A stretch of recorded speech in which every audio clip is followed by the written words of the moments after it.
Bom, chegamos agora ao momento mais importante da nossa reunião, momento de ouvir a voz do Espírito Santo. Esta reunião não teria nenhum significado se não houvesse a pregação de Cristo. Somos uma igreja cristã evangélica da Reforma. Esta igreja é dirigida pelo Espírito Santo e é conduzida pelo ensino da palavra. Estamos domingos tratando do Apocalipse e das doutrinas. Vamos então abrir a Bíblia no livro de Apocalipse, capítulo 16, versículos 8 e 9. Estamos todos? O quarto anjo derramou a sua taça sobre o sol e foi-lhe dado queimar os homens com fogo. Com efeito, diz a palavra do Senhor, os homens se queimaram com intenso calor e blasfemaram o nome de Deus, que tem autoridade sobre estes flagelos, e nem se arrependeram para lhe dar glórias. Que esta palavra abençoe todos os corações. E agora, sensível, abra o seu coração, desligue o seu smartphone, não olhe para o relógio, eu tenho o controle absoluto aqui do tempo, e aproveite para ouvir a voz de Deus. Oremos ao Senhor.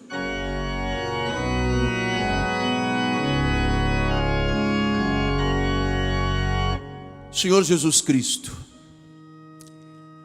continuamos engrandecendo o Teu nome. O Teu nome é o nome que está sobre todo nome. Jesus, o soberano, o nosso pastor, o nosso Senhor, o nosso Redentor, o nosso mediador, o juiz, o advogado, o bom pastor, a brilhante estrela da manhã, a rosa de Saron. Sim, és Tu, Jesus. Damos glórias a Deus.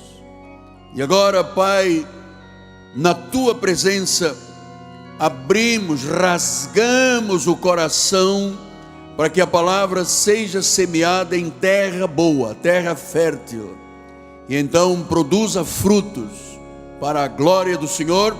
E aqueles que ouvirão com fé, digam amém, amém e amém. Muito obrigado, meu bispo amado. Meus amados irmãos, minha família bendita do Senhor, eleitos de Deus, pedras vivas, diga: eu sou uma pedra viva, né? Pedra viva da construção. Aqueles são o selo do meu apostolado, meus filhinhos em Cristo Jesus. Acabamos de ler que o quarto anjo derramará a sua taça, e esta taça do juízo de Deus vai atingir o sol. O sol que vai castigar os ímpios e rebeldes. Vejam, senhores, que o sol, que é um benfeitor da terra, você que já tem uma idade madura, não deixe de tomar sol. Sol é bom. A vitamina D, ela é recebida pelo sol. Não tenha medo de pegar 30, 40 minutos de sol, de manhã, meio-dia, 2 da tarde. O sol é vida. No meu tempo de criança, se curavam todas as doenças com sol. Nos hospitais, os mais velhos devem se lembrar, havia um solarium, onde as camas eram levadas e o sol se encarregava de cicatrizar feridas, de curar tuberculose. Isso se esqueceu, as pessoas têm medo do sol. O sol é o benfeitor da terra, mas neste momento do juízo de Deus, ele se torna o inimigo do homem. Em vez de vida, o sol vai trazer, no momento do juízo de Deus, terríveis torturas. A Bíblia diz no Salmo 19, 6, principia numa extremidade dos céus e até a outra vai o seu percurso, e nada foge do seu calor. Então nós vamos ver aqui que o anjo está proclamando mais o juízo de Deus através do sol. Diz o versículo 8: o quarto anjo derramou a sua taça sobre o sol e foi-lhe dado queimar os homens com fogo. Diz que Deus fez do sol, que é vida, que é bom, ser um instrumento do seu juízo. Essa palavra foi-lhe dado, vem de uma palavra grega, edotei, que quer dizer foi permitido, foi dada autoridade.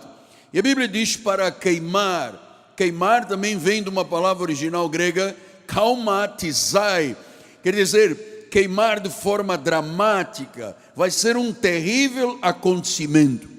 E diz que os homens, quem são estes homens que o sol vai infligir uma tortura de queimá-los com calor excedente? Quem são estas pessoas? Isto é, para a igreja de Jesus? Não, absolutamente. Nós não temos parte com a ira de Deus, nós não fomos postos para a ira.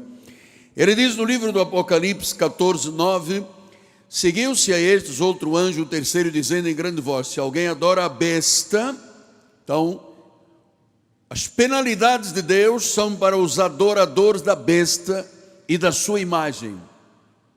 Então nós temos que saber que estas pessoas, adoradores da besta, são as pessoas que blasfemam o nome de Deus. Vamos voltar lá em Apocalipse 16, 9, que diz assim, Apocalipse 16, 9, diz que estas pessoas se queimaram com intenso calor e blasfemaram o nome de Deus, que tem autoridade sobre tudo, sobre os flagelos, e diz que nem se arrependeram para lhe dar glórias.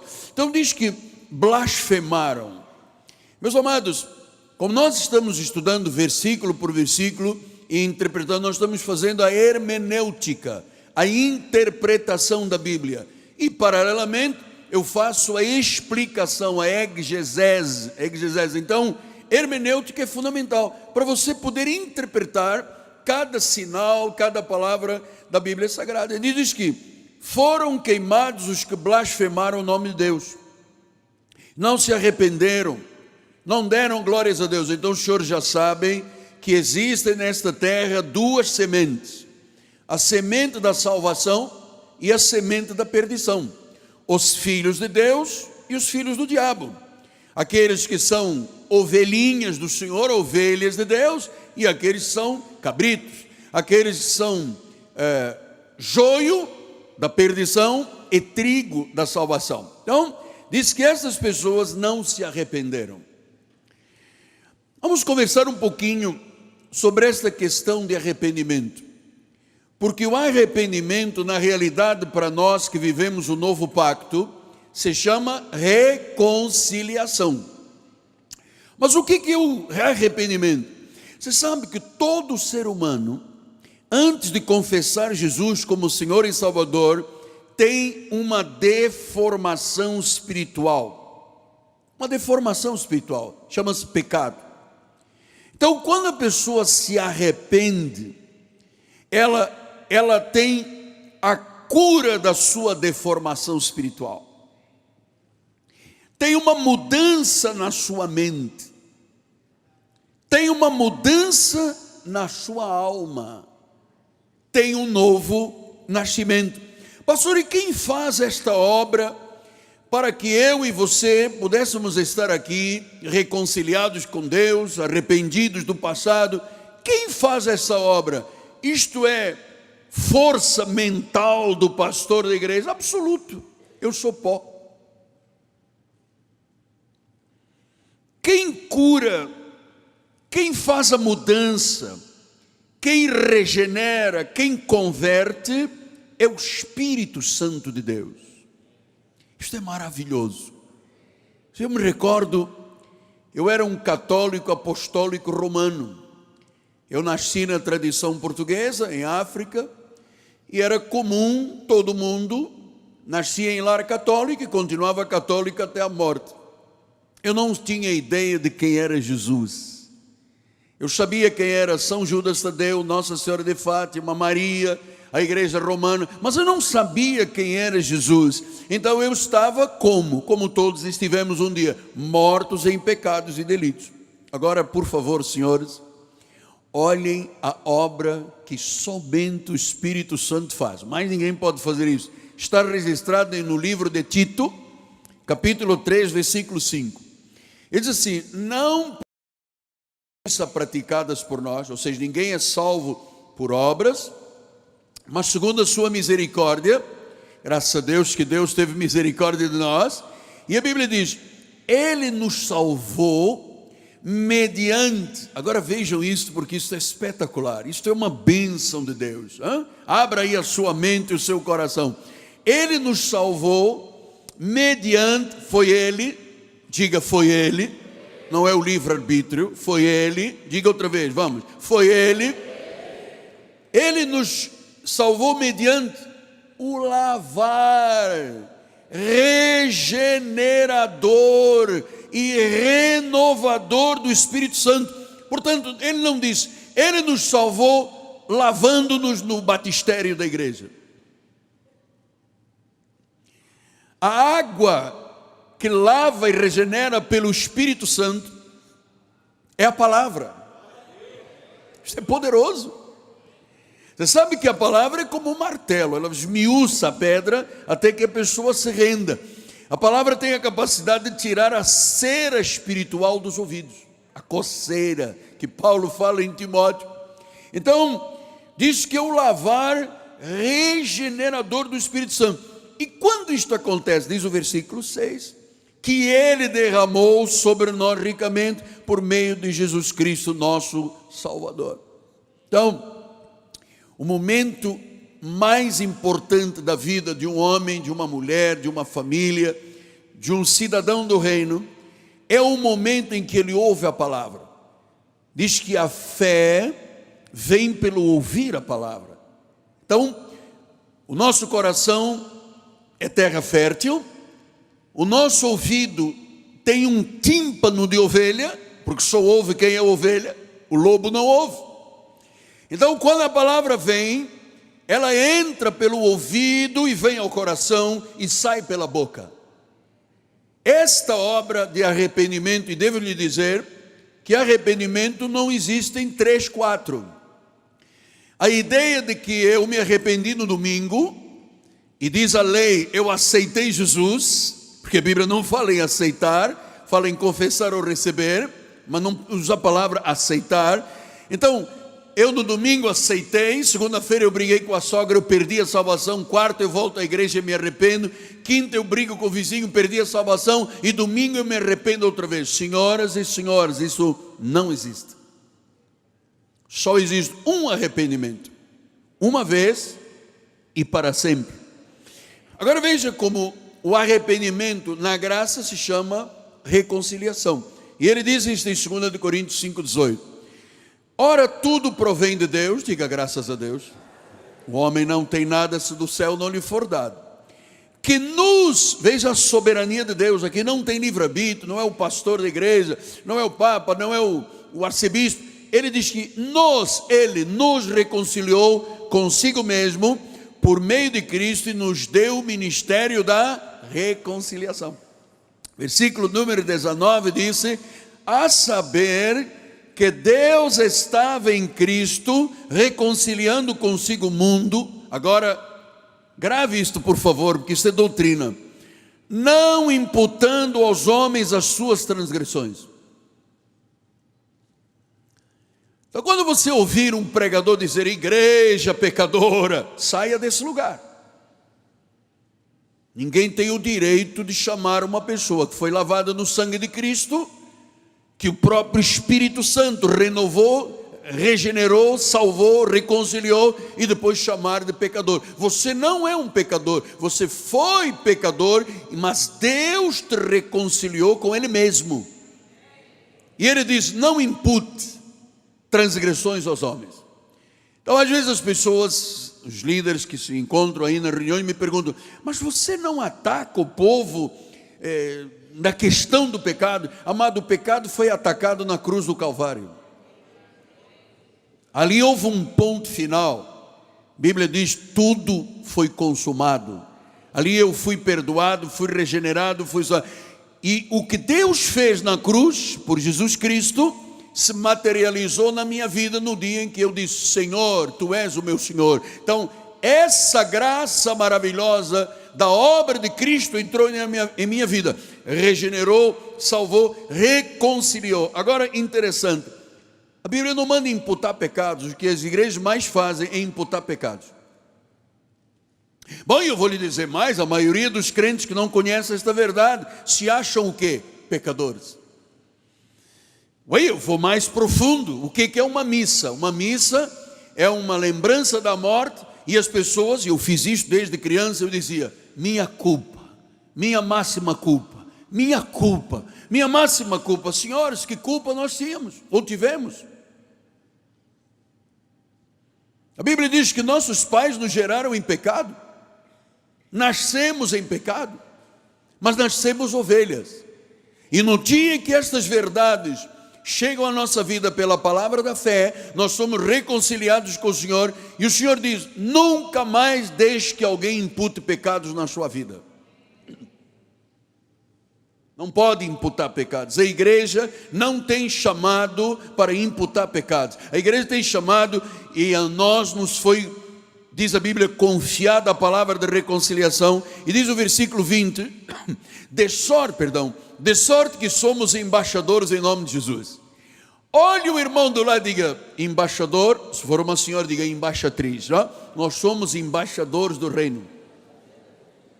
O embaixador faz o quê? Representa a sua nação. Então diz, nós somos embaixadores para que Deus exorte por nosso intermédio, e nós temos uma missão, dizer às pessoas, reconciliai-vos com Deus. Então vejam, senhores, que até a forma de evangelizar da graça e da lei são diferentes. Como é que se evangeliza, entre aspas, na lei? A pessoa chega e encontra uma pessoa assim, você é um pecador, o diabo vai te pegar, você vai para o inferno, ou então você aceita Jesus. Como é que a graça de Deus proclama? Você é um eleito, um predestinado, é um escolhido de Deus, confesse Jesus, reconcilie-se com Ele. Esta é a nossa missão. Então, diz que há pessoas nesta terra que nunca se arrependerão, não foram postos para isso. Apocalipse 16:9, vamos voltar lá. Com efeito, os homens se queimaram com intenso calor, blasfemaram o nome de Deus, que tem autoridade sobre eles fazer, não se arrependeram nem lhe deram glória. Então, você sabe o que significa blasfemar? Blasfemar significa dizer coisas injuriosas, coisas abusivas, difamar. E você sabe, quem tem o Espírito Santo, quem é salvo, não blasfema. Pode passar por problemas, por lutas, por dificuldades, mas da nossa boca não podem sair palavras frívolas de blasfêmia.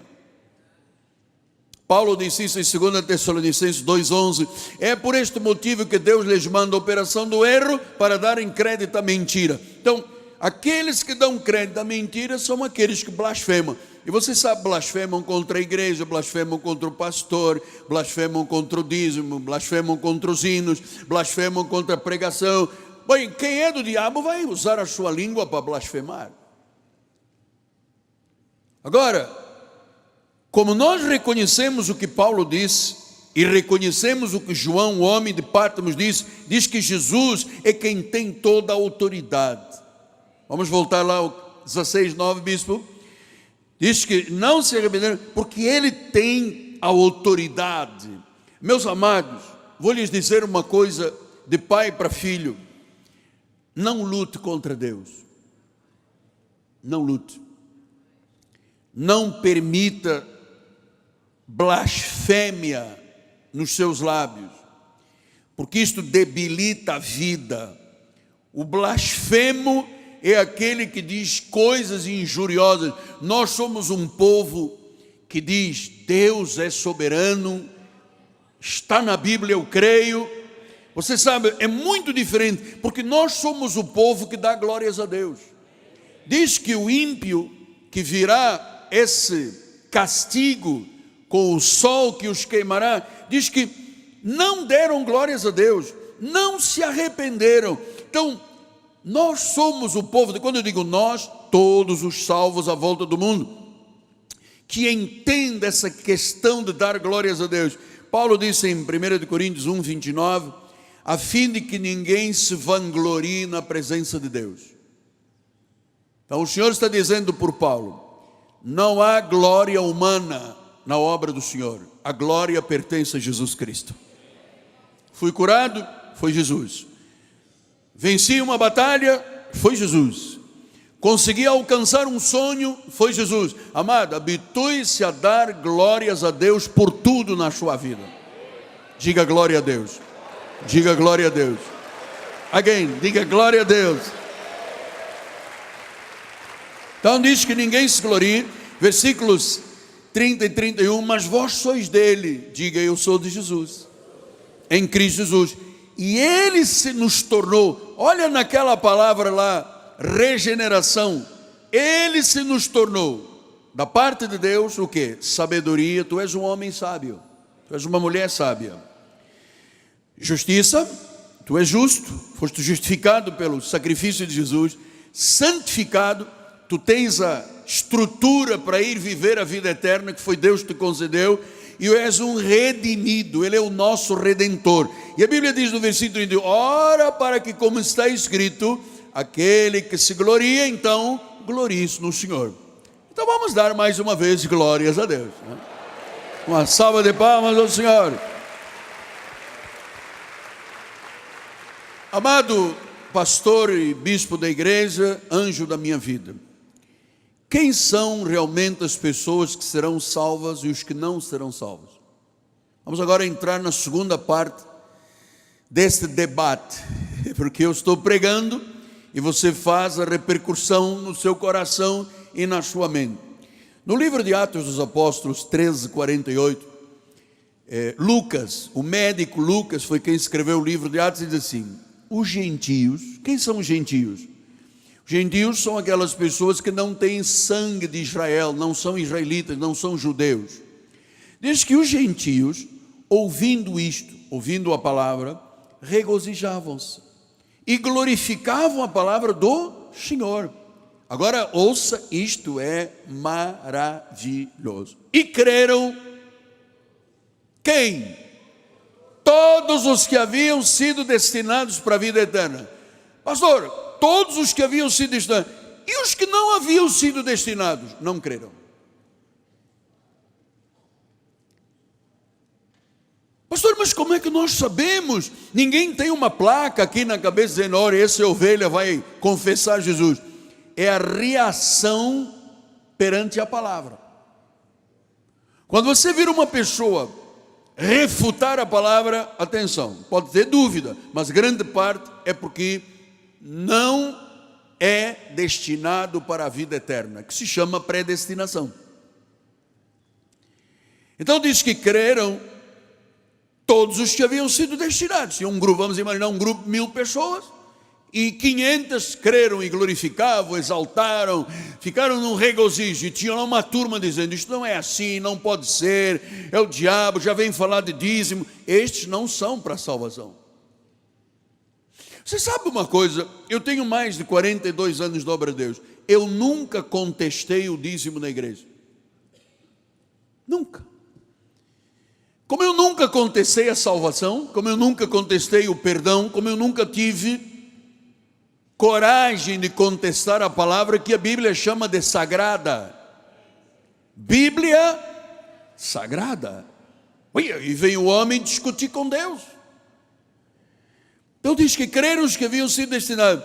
Você sabe uma coisa, olha para mim agora, foco aqui. Durante anos, eu pensei que caberia ao homem a decisão de ser salvo. Isso chama-se uma doutrina maligna, que é um mito, uma mentira, chamada livre-arbítrio. Eu durante muitos anos, enquanto não tinha revelação, já com uma igreja muito grande lá no Cinema Piedade, eu achava que cada pessoa decidia a sua vida. E eu às vezes me perguntava, meu Jesus, por que tantas pessoas morrem sem serem salvos? Você sabe que no fundo eu me sentia culpado pela morte dos pecadores. Eu me recordo, 2 vezes nós fomos fazer festas no Maracanãzinho, levamos lá uma vez 27 mil pessoas, eu preguei uma palavra, metade do Maracanãzinho eram pessoas crentes, evangélicas, outra metade não eram, portanto vamos lá imaginar 12 mil, 13 mil pessoas, eu preguei uma mensagem, fiz um apelo, 1.500 almas vieram na frente. Ué, mas não tinha lá 12 ou 13 mil que ouviram e que não eram crentes? Tinha. Mas eles não disseram nada. Não eram ovelhas. A ovelha, quando ouve, ela vem. Então, o que a Bíblia diz? Será que Cristo morreu por quem quiser aceitá-lo ou não? Será que os injustos podem ser salvos ou não? Será que um lobo pode se tornar numa ovelha? Será que o joio pode se transformar em trigo? Começa a terceira parte da discussão da minha palestra, que eu vou lhe dizer uma coisa, uma das minhas defesas de tese dos meus doutorados. Isso aqui nós mandamos literatura para Londres, mandamos literatura para a Suíça na Reforma, e eles ficaram estupefactos, porque o Evangelho afirma que Cristo não morreu por todo mundo. A tendência do pregador é ser Papai Noel. Não, Cristo morreu por todos, aceita, quem não quer, dá uma chance, Ele está batendo na porta, se você não abrir, por favor, Jesus vai sair chorando, Ele vai te dar uma casa, um carro. Meus senhores, eu não estou aqui na igreja porque Deus me dá casa ou carro. Eu estou aqui porque eu sou um homem salvo, porque eu tenho obrigação de exaltar ao meu Senhor, de fazer a obra de Deus. Hoje as minhas filhas no almoço diziam, minha filha Ana Carolina dizia, pai, você é um leão. Eu disse, filha, este é o meu chamado. Este é o meu chamado. Tivemos ontem aqui, terminou o culto, fui fazer um casamento, cheguei a casa, era quase meia-noite. Antes da meia-noite eu já tinha distribuído centenas de mensagens para os intercessores. 4:00 da manhã eu estava de pé. Amado, eu tenho um chamado, eu não brinco com isso, eu não estou aqui como um artista, com uma máscara, com persona, fazendo aqui um papel de pastor. Eu vivo isto na minha alma, no meu coração, nas minhas entranhas, amado.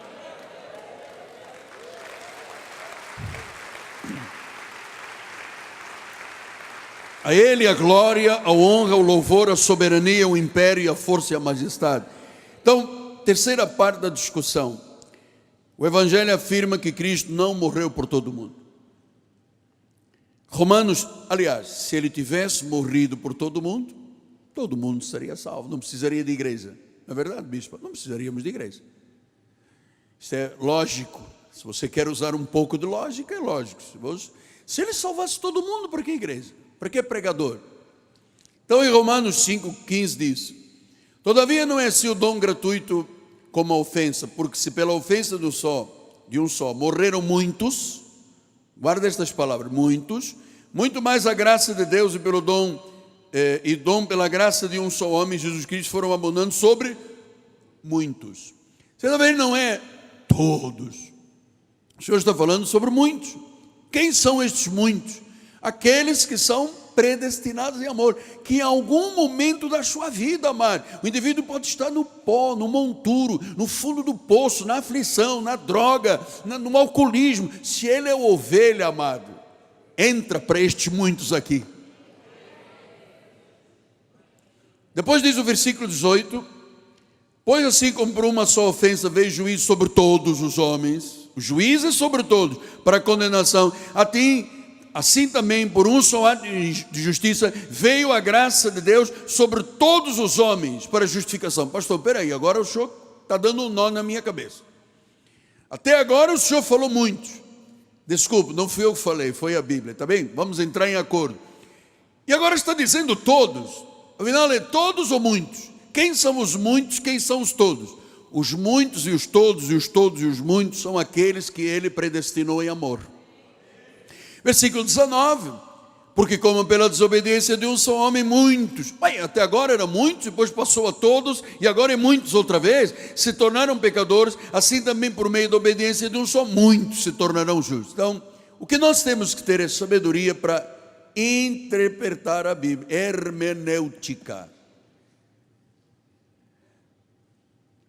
Muitos não quer dizer todos, e todos não quer dizer todos, quer dizer os muitos. Pastor, mas isto me confunde. Não há confusão. Onde há palavra não há confusão. Para o salvo amado não há confusão. A confusão é para quem não é salvo. Então, Jesus não morreu por todos, morreu pelos muitos e pelos todos que são os muitos. Hebreus 9, 28 diz: assim como também Cristo, tendo se oferecido uma vez por todos, para tirar os pecados de... Não tenha medo, fala, é a Bíblia. Para ter o quê? Para tirar os pecados de... Agora nós vamos saber quem são os muitos. Aparecerá a segunda vez sem pecado os que aguardam a salvação. São as ovelhas de Jesus. O filho do diabo não aguarda a salvação, já está condenado. O filho de Deus, sim. A nossa esperança é que se nós partíssemos agora, estaríamos no Pai com o Pai, no seio de Abraão. Mas se a vida nos permitir e o Senhor determinar isto e os dias estiverem assim escritos, até que Jesus volte, nós somos os que aguardam a salvação. Mas com certeza, nós cremos na salvação eterna. Eterna. Segundo pensamento, os livros históricos, Mateus, Marcos, Lucas e João. Você sabe que existem Mateus, Marcos e Lucas, nestes 3 livros históricos da Bíblia, que chamam de evangelho, mas evangelho só há um, que é o evangelho da graça. Mas nesses 3 livros existem, você lê uma passagem em Mateus, que depois lê em Marcos, depois lê em Lucas.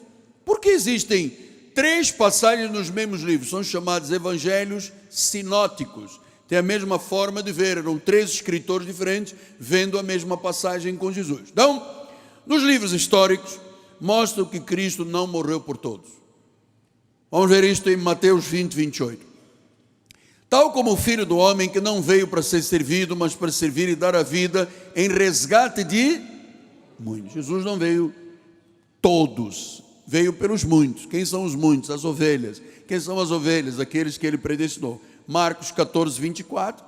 Então lhes disse isto: é o meu sangue, o sangue da nova aliança, derramado em favor de muitos, o povo de Deus.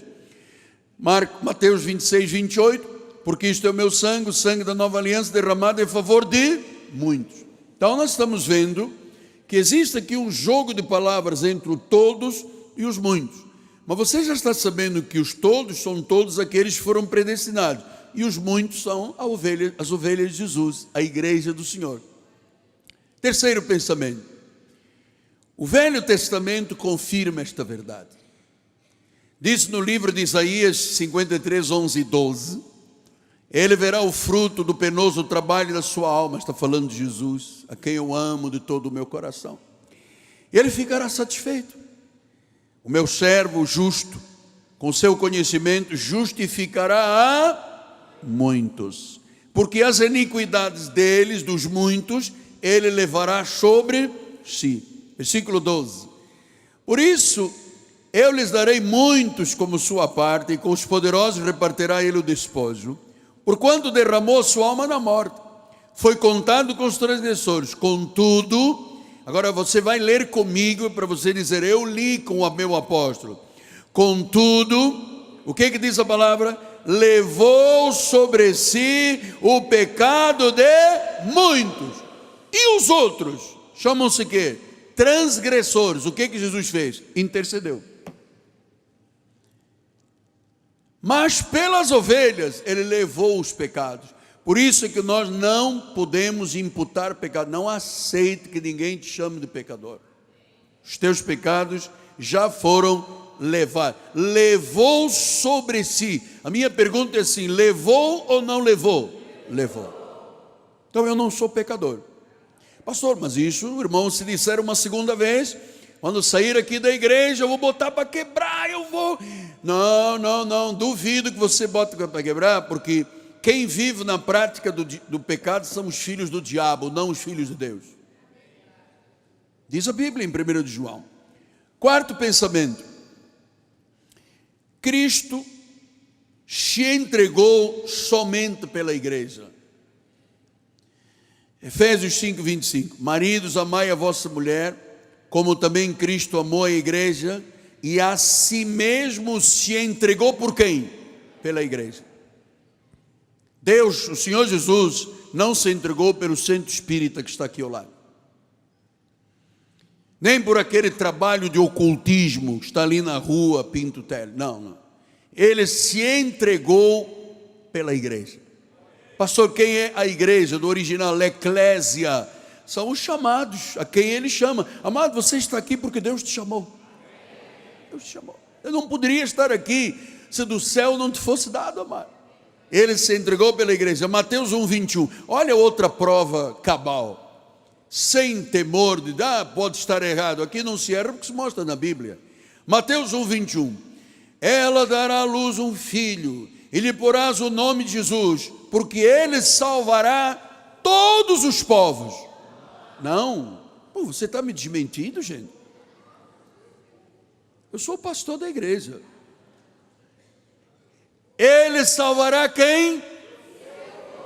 Dos pecados. Quer dizer que Deus tem um povo nesta terra. Graças a Deus que você é parte deste povo. Povo eleito, povo escolhido, povo predestinado, povo glorificado, povo que tem a imagem do Senhor, povo que foi regenerado, reconciliado, perdoado, eternamente salvo. Diga glória a Deus. Vamos dar mais um aplauso.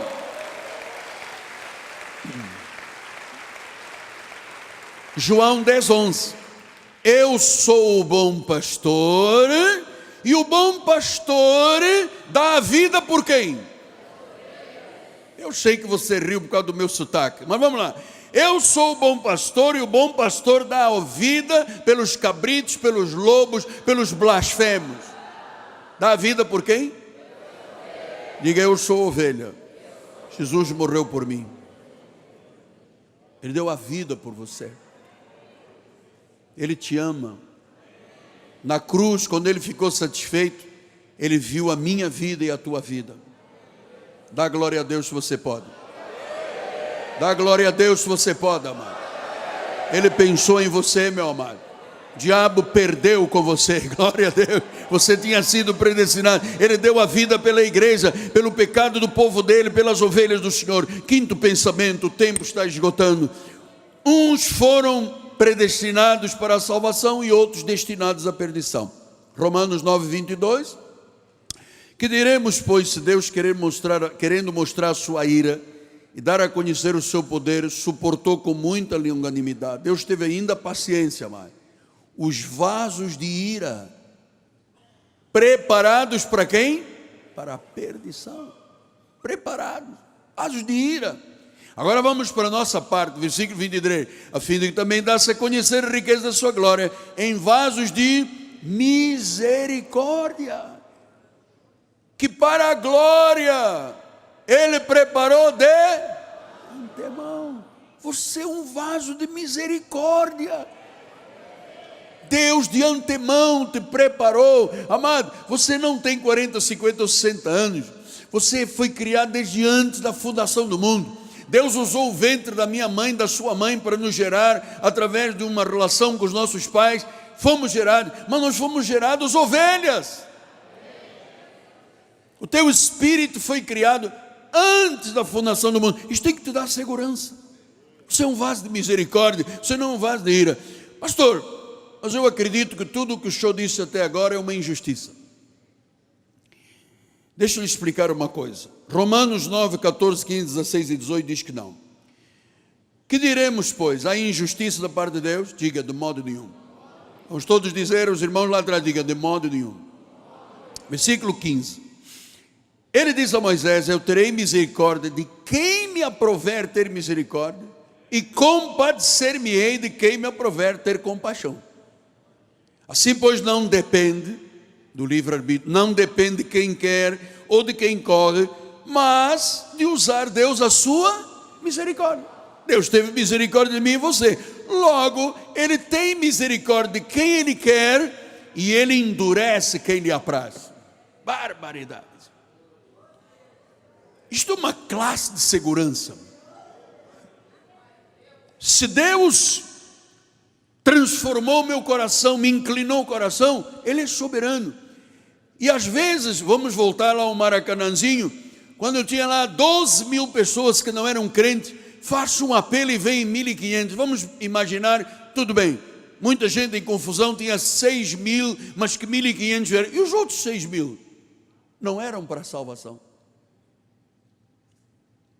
não eram para a salvação.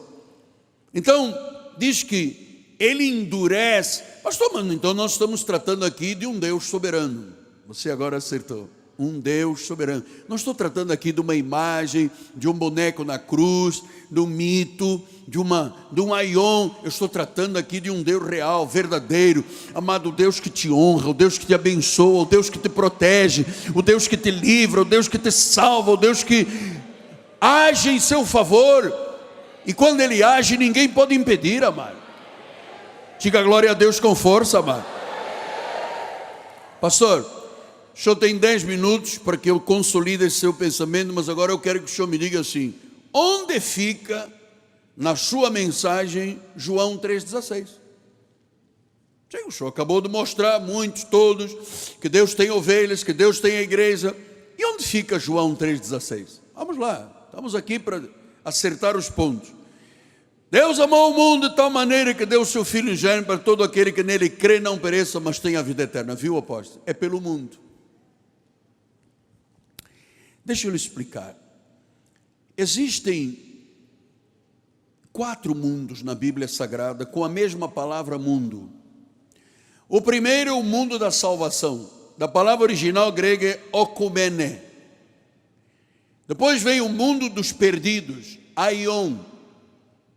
Depois vem o mundo debaixo da terra, o inferno, Sheol. Depois vem o mundo terra, cosmos. Então, quando a Bíblia diz que Deus amou o mundo, Deus não está dizendo que amou os filhos da perdição, eles por Ele intercedem. O mundo que Ele amou é o mundo da salvação, o mundo okumene. Por isso é que João 6, 44, 65 diz: ninguém pode vir a mim se o Pai que me enviou não o trouxer.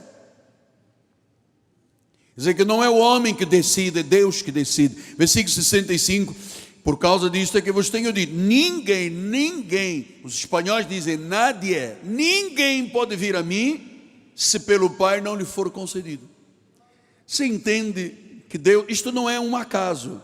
Ah, apóstolo, sabe uma coisa, por um acaso eu entrei na igreja um dia, por um acaso eu lhe vi, estes acasos chamam soberania de Deus, meu amado.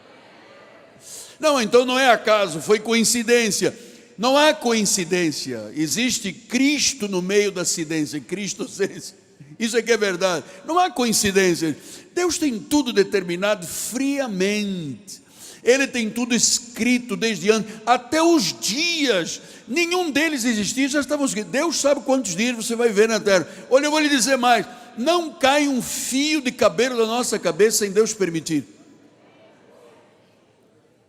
Talvez algum irmão comendo os cabelos disse: Deus permitiu 3 milhões de vezes. Permitiu 3 milhões de vezes. João 10, 26, 27 e 28. Olha aqui, estamos caminhando aos 5 minutos finais. Vós não credes, porque vocês não sois das minhas ovelhas. Viu? Há pessoas que não creem, porque não são ovelhas. Versículo 27. As minhas ovelhas. Você tem que dar glória a Deus, por favor. Vamos lá. As minhas ovelhas ouvem a minha voz, eu as conheço, elas me seguem. Versículo 28, eu lhes dou vida passageira. Vida o quê? Eu quero ouvir os irmãos lá de cima. Vida o quê? Eterna. Ninguém, o que quer dizer ninguém? Ninguém as arrebatará da minha mão. Mas se vier uma pombagira, arrebata. 7 catacumbas. Ninguém arrebatará da minha mão. Ninguém as arrebatará da minha mão. Amado, uma vez em Cristo para sempre. Porque a ovelha ouve. E eu queria terminar com 1 de Pedro 2, 6, 7, 8 e 9 e 10. Nem sei quantas centenas de versículos hoje, hein, bispo? Vamos lá.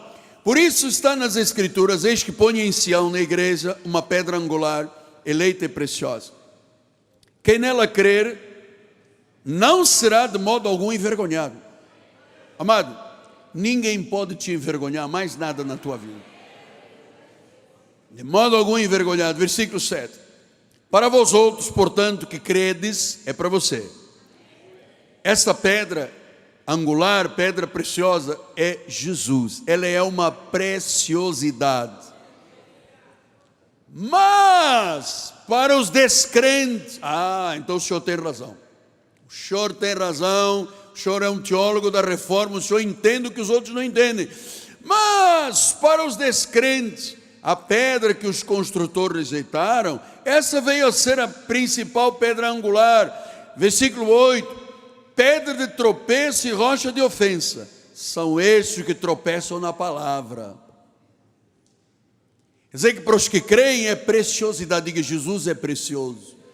Há um hino velho, antigo: Jesus é precioso, meu bom Salvador. Lembra deste hino? Os mais antigos lembram? Eu sou o único velho da igreja. Amém? Então vou ficar com a velhice. Vamos lá. Para os salvos, Jesus é preciosidade. Mas para os descrentes, ele é uma pedra de tropeço, é uma rocha de ofensa. Tropeçam na palavra, são desobedientes para o que foram postos. Apóstolo.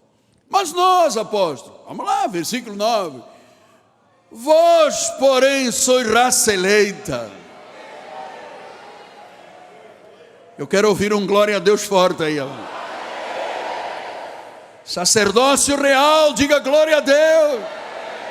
Nação santa, povo de propriedade exclusiva de Deus, a fim de proclamar as virtudes daquele que vos chamou ele chamou das trevas para a sua maravilhosa luz. Das trevas para a maravilhosa luz somos nós, povo eleito. Versículo 10, diz a palavra do Senhor: vós sim, que antes não eres povo. Cada um tem uma história, cada um tem um testemunho. Se você tiver coragem, comece a escrever num caderno o seu testemunho, amado. Não eres povo, mas agora está escrevendo à igreja que sois povo de Deus. Diga: eu sou povo de Deus. Que não tinhas alcançado misericórdia, mas agora. Pastor, esse agora começou quando? Quando eu confessei Jesus como Senhor. Você alcançou o que? Misericórdia. Então, meus amados, que Deus seja louvado e engrandecido por o seu conhecimento, pelos olhos espirituais iluminados. Você não tem véus, não tem escamas nos olhos. Você entende: uma vez em Cristo para sempre. Uma vez perdoado, perdoado para sempre. Uma vez salvo, salvo para sempre. Ninguém te arrebatará das mãos de Jesus. Ninguém quer dizer ninguém, nobody, nadie. Ninguém pode contra aquele que tem Jesus. Maior é aquele que está em nós do que aquele que está neste mundo. Se Deus é por nós, quem será contra nós? Vamos aplaudir ao Senhor com força. Aleluia! As minhas ovelhas ouvem a minha voz. Os descrentes são pedra de tropeço, mas vós sois raça eleita, sacerdócio real, nação santa, povo de propriedade exclusiva de Deus. 104 versículos. Onde você encontra isto? No Rio, no Brasil ou no mundo? Curve a sua cabeça. Pai amado e bendito, que maravilha, Pai. Estamos aqui sendo alimentados com alimento sólido. Aqui temos experimentados homens e mulheres maduros.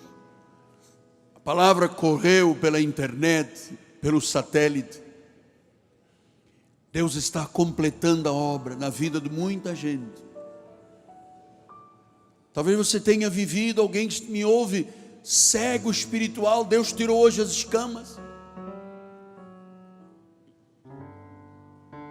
Talvez você tenha vivido trôpego, com joelhos e tornozelos trôpegos, como diz a palavra. Hoje você está firme. Hoje você caminhará com ousadia, com determinação, com fé. E se eventualmente tu estás esperando contra a esperança, não duvides, a obra se completará, em nome de Jesus. E aqueles que são propriedade exclusiva do Senhor, digam amém. Digam amém. Cante o amém, que vai fazer bem ao teu coração. Diga amém. E o povo de Deus diga amém.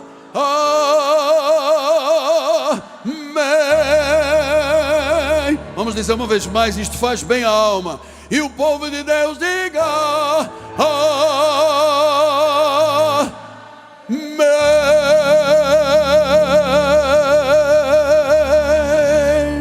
Curas aconteceram, milagres se manifestaram, a glória de Deus está na tua vida. Diga glória a Deus. Amado, eu quero que você seja ousado. Há fé ou não há fé nesta igreja? Diga glória a Deus. Isso aí.